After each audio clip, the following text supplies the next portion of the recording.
Looks. Both inside and out, the big pug is striking, for better or for worse. It banishes any memory of the armadillo-esque profile of the previous 3008, while a high waistline and black trim inserts around the wheel arches ramp up its SUV credentials.Such styling won't be for everyone, but Peugeot's design department has done well to shy away from the angled panels and square jawline of its rivals. The interior, too, is something of a pleasant surprise, the 3008 featuring the latest Peugeot i-Cockpit design. Most of the controls are still operated via the 8-inch central touchscreen, a la the Peugeot 308, but now there's another, larger digital display to glean information from. It replaces the traditional instrument cluster, just like Audi's virtual cockpit, with a 12.3-inch high-resolution screen. 5 display modes are available, including a Saab-style night panel setup that displays just a dimmed digital speedometer.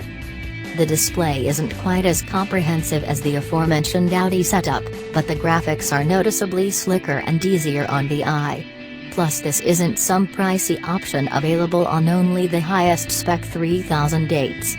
In a real poke in the eye for the Volkswagen Group, the full i-Cockpit, including both high-res screens, is standard on all models. Impressive. Elsewhere, the quality and layout is impressive.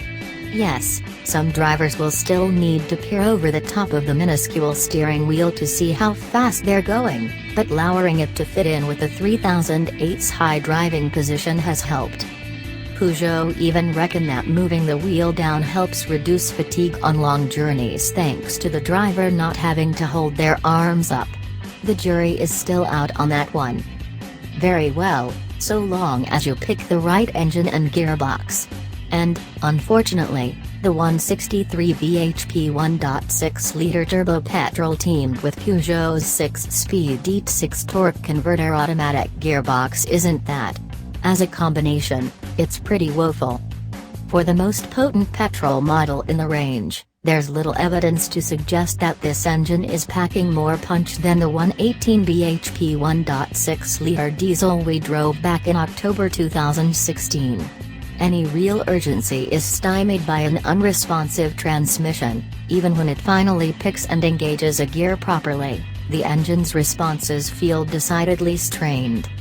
You can try and drive around it, by sticking to low revs and hoping that the gearbox doesn't get confused, but the smarter thing to do would be to opt for the cheaper 128 bhp 3-cylinder petrol and manual gearbox option. So, unless you really need an automatic version, it's best avoided. Point the front-wheel drive only 3008 towards the nearest heavily rutted road and ride holds up well, even on the larger 18-inch wheels.